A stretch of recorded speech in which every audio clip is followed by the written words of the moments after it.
માલ્યવંત સમજાવે છે કે વેદ પુરાણ જેના યશને ગાય રામ વિમુખ તમે બન્યા છો મહારાજ, માટે વૈદેહીને તમે ત્યાગી દો.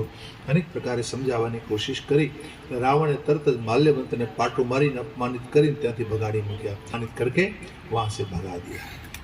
આ બાજુ મેઘનાદ પિતા પાસે આવે છે કે આવતીકાલે મારું પરાક્રમ દેખાડીશ. મેઘનાદને પોતાની ગોદમાં બેસાડે છે રાવણ, અને બીજા દિવસનું યુદ્ધ શરૂ થાય છે.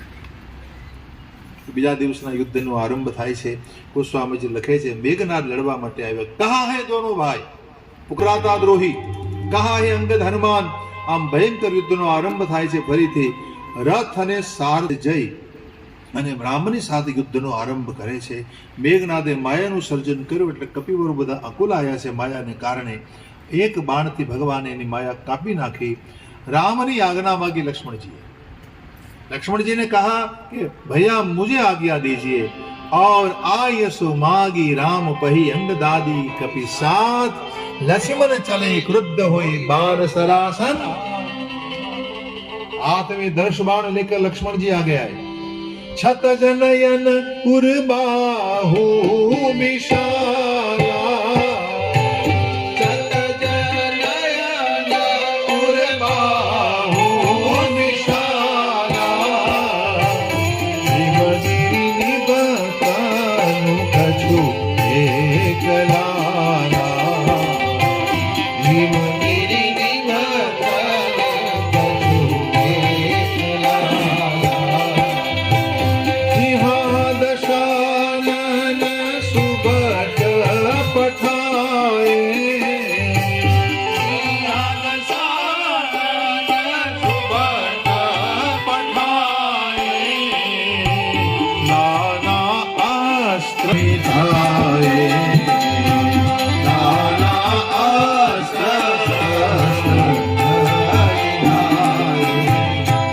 कमल समान आंखें हैं भगवान लक्ष्मण जी की, बड़ी बड़ी भुजाएं हैं और अपने बड़े भैया की आज्ञा लेकर रण क्षेत्र में लक्षण आयुधो અને નખ આયુધોથી એ બધા લડી રહ્યા છે. મુઠિકાઓનો પ્રહાર કરે, દાંતથી નાક કાન કપાઈ રહ્યા છે. નિશિચરોના મારું મારું ધરું ધરું ધરું મારું, મારો મારો, કાપો કાપો આવા ઉચ્ચાર થઈ રહ્યા છે. લોહીની નદીઓ વહેવા લાગી છે. લોહીના ખાડાઓ ભરાયા છે અને એના પર ધૂળ જામી ગઈ છે. લોહીના ભરાયેલા ખાડા ઉપર ધૂળ જામી જાય અને જ્યારે ધૂળ પડી રહી ત્યારે જ્યારે અંગારા ઉપર કેમ રાખના ઢગલા પડ્યા હોય આવું દ્રશ્ય દેખાઈ રહ્યું છે. અને આમ ભયંકર યુદ્ધ થાય છે. અને એ વખતે અનંતની સામે મેઘનાદને લાગ્યું, અનંત એટલે લક્ષ્મણજી, એની સામે મેઘનાદને લાગ્યું કે હવે હું જીતી નહીં શકું. એ વખતે એને વીરઘાતીની છાડી સી સાંગી, વીરઘાતીની છાડી સી સાંગી, તેજ પુંજ લક્ષ્મણ પૂર લાગી, તેજ પુંજ લક્ષ્મણ પૂર લાગી. તેજ પુંજ શક્તિ જ્યારે છોડી વીરઘાતીની ત્યારે લક્ષ્મણજીના હૃદયમાં એ વાગી છે. લક્ષ્મણજીને મૂર્છા આવી ગઈ છે. અને લક્ષ્મણજીને મૂર્છા આવ્યા પછી મેઘનાદને થયું કે આને ઉપાડીને લઈ જાઓ. એટલે પોતે આવીને ઉપાડવાની કોશિશ કરે છે. મેઘનાદ પોતાની સાથે કેટલા જોધા લાગ્યો છે ઉપાડવા માટે. 40 જોધા રહી ઉઠાઈ, જગદાધાર શેષ ટીમે ઉઠે ચલે ખિસિયાઈ. આ બાજુ ભગવાન તો જગદાધાર છે લક્ષ્મણજી, એને કેમ ઉપાડી શકાય? મેઘનાદે બહુ કોશિશ કરી લેકિન નહીં ઉઠા પાઈ લખન કો. લક્ષ્મણજીને ઉઠાવવાની કોશિશમાં હવે એને એમ લાગ્યું કે મારા ત્યાં. ગોસ્વામીજી લખે છે, શંકરજી ગિરિજાને કહે છે કે જેના ક્રોધાગ્નિથી આ 14 ભુવન બળીને ભસ્મ થઈ જાય એની સામે કોણ સંગ્રામ કરી શકે? આ તો પ્રભુની લીલા છે. સંધ્યા થઈ એટલે પોતપોતાના કટકોને બધા સંભાળે છે. અને આમ હનુમાનજી હવે લેવા માટે આવે છે. પોતાના ભાઈને જોયા નહીં એટલે રામજીએ હનુમાનજીને કહ્યું કે આપ તપાસ કરો. અને પછી હનુમાનજી આવે છે અને હનુમાનજીએ એકદમ સુગમતાથી ભગવાન લક્ષ્મણજીને ઉપાડી રાઘવના ચરણોમાં મૂક્યા છે. અનુજ દેખી પ્રભુ અતિ દુઃખ માના. દેખો હનુમાનજીએ લક્ષ્મણજીને ઉઠાવી અને શ્રી રામચંદ્રજીના ચરણોમાં મૂક્યા છે. આ દ્રશ્ય સાથે આપણે ત્યાં દક્ષિણ ભારતમાં કંબ ઋષિ થઈ ગયા. કંબ ઋષિ એને સંબંધ છે. ઘણીવાર મારી કથામાં કહેતો હોઉં છું, પોતાની નજર સામે જોઈને લખી છે. આ કોઈ કાલ્પનિक बातों नहीं भाई, राम कथा कोई कल्पना नहीं है, महापुरुषों ने अपनी आंखों के सामने देखकर लिखा है ये, અને એનો સત્ય પ્રસંગ છે આ. આપણે ત્યાં ઘણી બધી રામાયણો છે, એમાં એક કંબ રામાયણ છે. કંબ, વાલ્મીકી રામાયણ, આનંદ રામાયણ, ગોસ્વામીકૃત રામાયણ, કંબ રામાયણ. કંબન ઋષિએ એને લખી છે તમિલ ભાષામાં. દક્ષિણ ભારતમાં કંબ રામાયણનો આધાર લઈને કથાકાર મહોદય કથા સંભળાવતા હતા. હવે એમાં કે મેઘનાદ સાથે લક્ષ્મણજીનું યુદ્ધ થતું હતું, અને મેઘનાદે જ્યારે છાતી પર પ્રહાર કર્યો વીરઘાતીનો, ત્યારે લક્ષ્મણની છાતીમાં રથના પૈડા જેવડો છેદ થઈ ગયો. આવું બોલ્યા, રથના પૈડા જેવડો. હવે રાત્રિમાં સ્નાન સંધ્યા કરી અને ભોજન પશ્ચાત શયન કરવા જાય છે મહોદય, વક્તા મહોદય, અને સ્વપ્ન આવ્યું. સ્વપ્નમાં એને કંબ ઋષિ આવ્યા અને કીધું, અરે महोदय आप कैसी कथा सुना रहे हो? तो कैसी कथा मैंने सुनाई महाराज, आप बताइए. तो तुम झूठ क्यों बोले, जरा शास्त्रों में देखो तो सही क्या लिखा है मैंने. आपने कहा, તમે કહ્યું કે લક્ષ્મણજીની છાતીમાં રથના પૈડા જેવડો છેદ થયો, પણ જો મેં શું લખ્યું છે, મેં લખ્યું છે રથના ધરા જેવડો છેદ થઈ ગયો. ધરો હોય ને, બે પૈડાને જોડતો ધરો હોય, ધરા જેવડો છેદ મેં એવું લખ્યું છે. એટલે કથાકારની બુદ્ધિ થોડી સૂક્ષ્મ હોય. એને પૂછ્યું, પ્રમાણ ક્યાં હે મહારાજ? उसका प्रमाण क्या है? મેં તો પૈડા જેવડો કીધો, ચાલો, પણ તમે ધરા જેવડો કહો છો, પ્રમાણ શું? કંબની કા પ્રમાણ મેં હું, મેં પ્રમાણ હું. તમે કેમ પ્રમાણ છો મહારાજ? તો કે જ્યારે લક્ષ્મણજી મૂર્છિત થયા એ વખતે શ્રી હનુમાનજી જે વાનરની ટોળી લઈને એને ઉઠાવવા ગયા, એ बंदर की टोली में मैं भी उसके साथ था. कमन ने कहा मैं बंदर के रूप में उसके साथ, और मैंने मेरी आंखों के सामने लखन की स्थिति को देखा है. अरे भाई, આ બધું જોઈને મેં લખ્યું છે, मैंने देख कर कहा.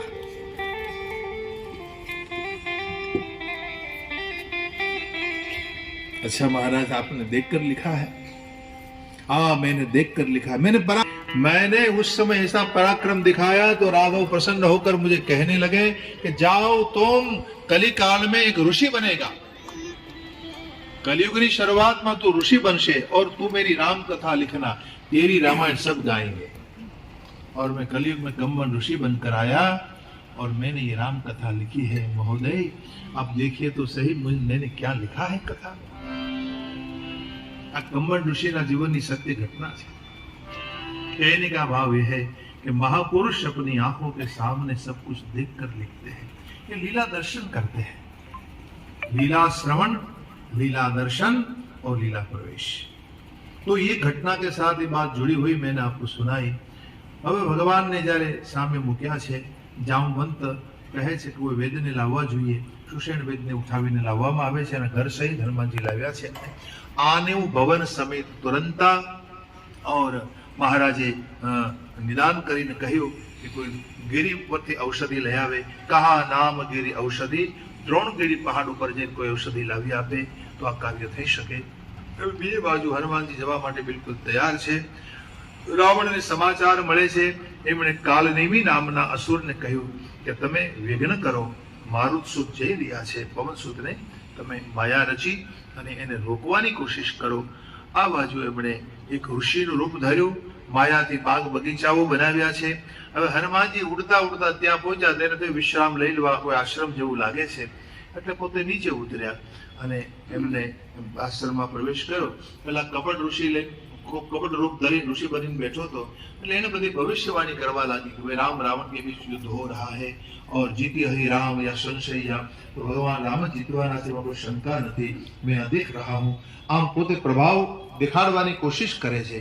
એટલે હનુમાનજી કહ્યું, અચ્છા મહારાજ ઠીક बात है, अब मुझे तृषा लगी है, મને તરસ લાગી છે, મને કમંડળ આપો. એટલે આમણે એનું જળ ભરેલું કમંડળ આખું આપી દીધું. જો સાધુની કિંમત આના ઉપરથી થાય, સાધુ પુરુષ પોતાનું જળ ભરેલું કમંડળ કોઈને આપે નહીં. સાચો સાધુ હોય પોતાનું જળ ભરેલું કમંડળ કોઈને આપે નહીં. આમાં લખે છે માગા જલ કે દિન કમંડળ, जल मांगा, श्री हनुमान जी ने कमंडल दे दिया. એટલે હનુમાનજીને ખબર પડી કે આ ખોટો સાધુ છે, આ સાચો સાધુ નથી. કહા કપી નહીં અઘાવ થોરે જલ. કપિવરને કહા કે मैं આટલા જળ તો તૃપ્ત નહીં બનું, તો બાજુમાં સરોવર છે, મહારાજ સ્નાન કરી લીજીએ, પછી હું તમને દીક્ષા આપીશ. તમારે મંત્ર દીક્ષા જોઈએ છે, હું આપીશ તમને. દીક્ષા દેવું જ્ઞાન જેહી પાયો. હવે સરોવરમાં પ્રવેશ કરે છે, ત્યાં એક બકરીએ અને એમણે હનુમાનજીનો પગ પકડ્યો અને એ વખતે હનુમાનજીને એક મુઠ્ઠી મારી. એ જ સમયે આ બકરીએ અપસરાનું રૂપ ધારણ કર્યું અને હાલતી વખતે કીધું કે મહારાજ હનુમાનજી, મેં આપકે દર્શન से निष्पाप हो चुकी. આમ બોલી અપસરા મંત્ર મંત્ર પછી આપજો. હનુમાનજી કહે છે પેલા ગુરુ દક્ષિણા હું તમને આપી દઉં. આમ કહીને હનુમાનજીએ પોતાના લંગૂરમાં લપેટ્યા. હનુમાનજીએ શિર લંગૂર લપેટી પછારા, નિજ તનુ પ્રગટે સિમરતી પારા. નિજ તનુ પ્રગટે સિમરતી પારા. ને સિપારા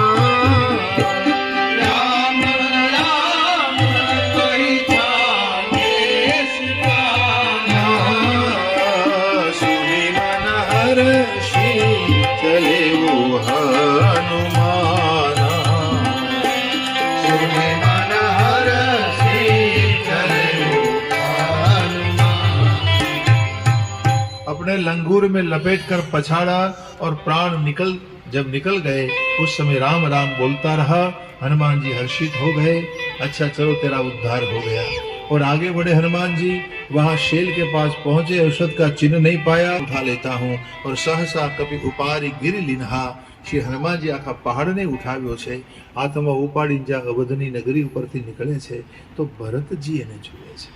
ભરતજી देखा भरत विशाल अति निशाचर मन हनुमान. મનમાં અનુમાન કરે છે કે આ કોઈ નિશાચર જઈ રહ્યો હશે એટલે એમણે ફણા વગર ફરસાય એક માર્યું અને જ્યાં બાણ વાગ્યું ને એટલે મૂર્છા આવી ગઈ. હનુમાનજી નીચે પડ્યા છે.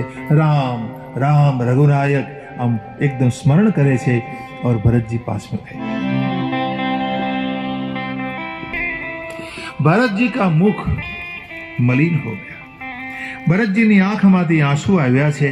अरे मन वचन कर्म से मैं कभी राम के काम नहीं आया. ये क्या कर दिया मैंने? આ કોણ હશે? કોઈ રામનો જ કોઈ દૂત લાગે છે. આમ ભરતજી કહે છે કે જો હું ખરેખર ભગવાન રામને પ્રેમ કરતો હોઉં, એના ચરણોમાં મારી પ્રીતિ હોય તો આ કપિવરનો શ્રમ મટી જાય, એ વિગત શ્રમ બને. આવા શબ્દો જ્યાં ભરતજીના મુખમાંથી બહાર આવ્યા. એકદમ રામ નામનો જપ કરતા કરતા જય જયતી કૌશલાધીશ કહેતે हुए हनुमान जी उठ खड़े हुए. હનુમાનજી ભાનમાં આવ્યા. જ્યારે મૂર્છામાંથી ભાનમાં આવ્યા, શરીર પુલકિત થયું, પ્રીતિ સમાતી નથી. અને એ વખતે હનુમાનજીએ બહુ ટૂંકમાં આખી કથા કઈ સંભળાવી અને પછી ભરતજીની આંખમાંથી અશ્રુ વહે છે. કહે કે મેં કિસી કામ નહીં આયા, મેરા એક ભાગ્ય હૈ. હવે મહારાજ મોડું થઈ રહ્યું છે અને તમે સવાર પહેલા તમારે પહોંચવું પડે, સૂર્યોદય પહેલા. મારા બાણ ઉપર બેસી જાઓ. ભરતજી કહે છે ચઢુ મમ સાયક શેલ સમેતા. ચઢુ મમ સાયક, મારા બાણ ઉપર તમે શેલ સમેત પઠવો તો હિ જ કૃપા નિકેતા. થોડી વાર માટે, એક ક્ષણ માટે હનુમાનજીને અભિમાન થયું. સુની કપી મન ઉપજા અભિમાન. સુની કપી મન, મનમાં અભિમાન થયું. મોરે ભાર ચલહી કિમી બાના. મારા ભાર ત્યાં બાણ કેમ ચાલી શકશે? ફરી પાછો રામનો પ્રભાવનો વિચાર કર્યો. अच्छा सब कुछ हो सकता है और यह तो भगवान का भक्त है. भरत जी तो देखो કે ભગવાને મારા અભિમાનને ઉતારવા માટે આ લીલા કરી છે. ભગવાને મારા અભિમાનને નષ્ટ કરવા માટે આ પ્રસંગ મારા જીવનમાં આવ્યો છે. જો ઘણીવાર એવા પ્રસંગો તમારા જીવનમાં ઘટે તો સમજી લેવું કે ભગવાન આપણને અહમ નષ્ટ અવસ્થામાં લઈ જવા માંગે છે. તમારું કોઈ અપમાન કરે, કોઈની સામે તમારે હારી જવું પડે, અપમાનિત થવું પડે વારંવાર, તો સમજવું કે આમાં ભગવાનની જ કોઈ લીલા છે. એ તમને નમ્ર બનાવવા માંગે છે. વિનમ્રતાને તમે ધારણ કરી શકો એટલા માટેની ભગવાનની આ વ્યવસ્થા છે. તો હનુમાનજીને तुरंत मन में सोच लिया कि मोरे भार चले कि मैं बाना. और राम प्रभाव का विचार हुआ. बंदी चरण का कभी कर जोरी. અને પછી ભગવાનના ચરણોમાં પ્રણામ કરીને ચાલ્યા છે હનુમાનજી. હવે અહીં સવાર પડવા આવ્યું છે, અર્ધરાત્રિ વીતી. ત્યાર પછી શ્રી રામચંદ્રજી બહુ શોક કરે છે અને કહે છે કે આવી ઘટના ઘટી મારા જીવનમાં હું શું મોં લઈ અને અવધ જઈશ. જે હું અવધ કવન મોહલાઈ, જે હું અવધ કવન મોહલાઈ, નારી હે તું પ્રિય ભાઈ ગવાઈ, નારી હે તું પ્રિય ભાઈ ગવાઈ. અવધના લોકો મને પૂછશે, હું શું જવાબ આપીશ કે એક નારીને માટે પોતાનો ભાઈ ગુમાવી દીધો. જે ભાઈએ પોતાની પરવા ન કરી અને મારી સેવામાં લાગ્યો છે, આ વનમાં દુઃખો સહન કરવા માટે. હે વિધાતા, આવો સમય મારા માટે શું કામ તમે લાવ્યા છો? આમ ભગવાન રામ સામાન્ય વિરહી વ્યક્તિની જેમ શોક કરે છે. શંકર અખંડ અને એક રસ છે, આ તો નરગતિ દેખાડી રહ્યા છે. ભગવાનનો પ્રલાપ સાંભળી વાનરો બધા વિકલ બન્યા છે અને એ સમયમાંનો વીર રસ પ્રગટ થાય અને હનુમાનજી પધાર્યા છે. આઈ ગયું હનુમાનજીની કરુણામાં વીર રસ, કરુણા રસમાં વીર રસ પ્રગટ થાય એમ હનુમાનજી પ્રગટ થયા છે. શ્રી હનુમાનજી પધાર્યા અને બધા ભેટે છે હનુમાનજીને. ભગવાન રામે પોતાના હૃદય લગાડ્યા છે અને પછી તરત જ વેદરાજે ઔષધિ કરી છે, ઉઠી બેઠે અને હનુમાનજીએ પહોંચાડ્યા છે. બીજી બાજુ હવે સવારમાં જ્યારે ખબર પડી ઘટનાની, અને એ વખતે રાવણ પાસે બીજો કોઈ માર્ગ નહોતો, એટલે કુંભકર્ણ પાસે આવે છે અને કુંભકર્ણને જગાડે છે. કુંભકર્ણને જગાડ્યા પછી એને પૂછ્યું કે ભાઈ, આમ તારું મુખ કેમ સુકાઈ ગયું છે, શું કારણ છે, શું ઘટના છે? બધી કથા કઈ સંભળાવી અને કથા સાંભળ્યા પછી શું બોલ્યા કુંભકર્ણ? સોની દસ કંદર બચન તબ કુંભકર્ણ બિલખા, જગદંબા હરિયાની અબ શઠ ચાહત કલ્યાણ, શઠ ચાહત કલ્યાણ. કુંભકર્ણ એકદમ દુખી થઈને બોલ્યા છે કે હે શઠ, જગદંબાને હરી લાવ્યા છો અને તમે કલ્યાણ ઈચ્છો છો. કહ્યું હજુ તમે અભિમાન ત્યાગો, રામને ભજો. આ પ્રકારે હકીકત કહી અને પછી વિચાર્યું મનમાં કોઈ બાત નહીં, ચલો રામ કો દેખુંગા મેં अपनी आंखों से, आंखों को सफल करूंगा. રામના રૂપ ગુણનું ચિંતન કરતા કરતા કુંભકર્ણ એક ક્ષણ માટે મગ્ન થયા છે. बाद में बहुत खाया, बहुत मांसाहार किया, मदिरा पान किया और रण में चला. આ બાજુ વિભીષણે જોયા એટલે તરત જ રાઘવને કીધું કે મહારાજ, કુંભકર્ણ મારા ભાઈ આવી રહ્યા છે. ઉઠાવ્યા. અનુજ ઉઠાઈ હૃદય તે લાયો. પોતાના ભાઈને ઉઠાવી અને પોતાના હૃદય લગાડ્યા છે અને પછી કહ્યું કે રાવણ કાળવશ બન્યા છે, એમણે તમારું અપમાન કર્યું. પણ ધન્ય છે વિભીષણ તમને, તમે તો ઋષિશ્રી કુળના એક ઉત્તમ પુરુષ બન્યા છો, કુલભૂષણ બન્યા છો. તમે આ આપણા વર્ષને ઉજાર્યો છે. ભજવું રામ, તમે રામને ભજ્યા છો, તમે ખરેખર ધન્યવાદ અને પાત્ર છો. મન વચન કર્મથી કપટનો ત્યાગ કરી અને જે રામને ભજે છે એના જેવું પુરુષ આ સંસારમાં બીજો કોઈ નથી. જા હું નિજ પર સૂઝ મોય ભયું કાલ બસ બીર, બંધુ વચન સુની ચલા વિભીષણ. આ બાજુ એની આજ્ઞા મેળવીને વિભીષણ ફરી પાછા રામની પાસે આવે છે અને કહે છે કે આ જે મોટું વિકરાળ રૂપ ધરીને આવી રહ્યા છે ને હે રામજી, એ મારા ભાઈ कुंभकर्ण છે. આને વાંદરાઓએ સાંભળ્યા પછી કિલકિલાટ કરતે हुए सामने आ गए. एकदम किलकिलाट करते हुए लिए उठाई बिटप आरु भूदर, लिए उठाई बिटप आरु भूदर, आई डारई ताऊ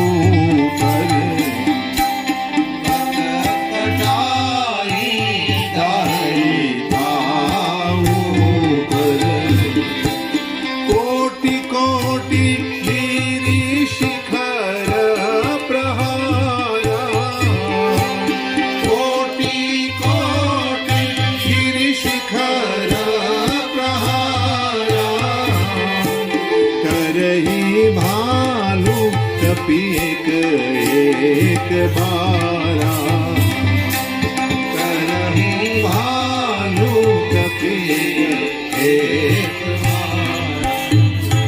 કરોડોની સંખ્યામાં વાનરો બધા વૃક્ષો અને પહાડોને હાથમાં લઈ અને એક સાથે પ્રહાર કરે છે. એક સાથે આમ સેંકડો શિખરોનો પ્રહાર કુંભકર્ણ ઉપર થાય છે. પણ મર્યો અને મનુતન ટેરો ને ટાળ્યો, મર્યો અને મનુતન તર્યો ને ટાર્યો, નથી એને કોઈ ટાળી શકતું કે નથી એને કોઈ પાછું હટાવી શકતું. કેવું લાગે? ગોસ્વામીજી કહે છે કે જીમી ગજ અર્ક ફલની આંકડાના ફૂલથી મારો ને એવું કુંભકર્ણને લાગે છે. આંકડાના ફૂલથી તમે હાથીને આંકડાનું ફૂલ મારો. અને એ વખતે હનુમાનજી આવ્યા. હનુમાનજી આવીને એક મુઠ્ઠી મારી. કુંભકર્ણે એક મુષ્ટિકાનો પ્રહાર કર્યો. પૂરી ઉઠી તાઈ માર્યો હનુમંતા. એને પાછી ફરી ઉઠીને પકડીને કુંભકર્ણને નીચે કપિવરને મૂર્છિત કરી અને સુગ્રીવ સામે આવ્યો ને સુગ્રીવને કાખમાં દબાવ્યો. સુગ્રીવને કાખ દાબી કપિરાજ કહું ચલા અમિત બલ શિવ. આ રીતે સુગ્રીવને પોતાની કાખમાં ચાલ્યો છે. આ પ્રકારે અદ્ભુત લડાઈ થઈ રહી છે. અને ભગવાન શંકરજી કહે છે કે આમ યુદ્ધ કરતા કરતા જે ભગવાને જે લીલા બતાવી છે એનું ગાન કરતા કરતા ભવનિધિને તરી શકો છો. હવે આ બાજુ પેલા કાખમાં દબાવ્યો હતો અને એની મૂર્છા આવી ગઈ હતી. સુગ્રીવને મૂર્છા વળી એટલે તરત જ હળવેકથી કુંભકર્ણની કાખમાંથી સુગ્રીવ બહાર આવી ગયો. બહાર આવી અને તરત જ એના પગ પકડીને એને નીચે પછાડ્યો. ગયહુ ચરણ કહી ભૂમિ પછારા. હવે કુંભકર્ણે સુગ્રીવને પગ પકડી અને પૃથ્વી ઉપર તરત પછાડ્યો અને ઘા કર્યો. અને એક સાથે બધાને પકડીને મસ્ત અને દરેક બંદર ભાલોને જેટલા સામે આવ્યા એટલે બધાને એને તને ધૂળમાં મેળવી દીધા છે. બીજી બાજુ કુંભકર્ણ આવી રહ્યો છે. એ વખતે વિભીષણે આવીને ભગવાનને કહ્યું કે પ્રભુ કુંભકર્ણને સામે હવે આ કોઈ ટકી શકે એમ નથી, બટ તમારે હવે હથિયાર ઉઠાવવા પડશે. ભગવાન ગોસ્વામીજી વર્ણન કરે છે કે એ વકાર કર્યો છે. પ્રથમ કિન્ની પ્રભુ ધનુષ ટંકારા. પ્રથમ કિન્ની પ્રભુ ધનુષ ટંકારા.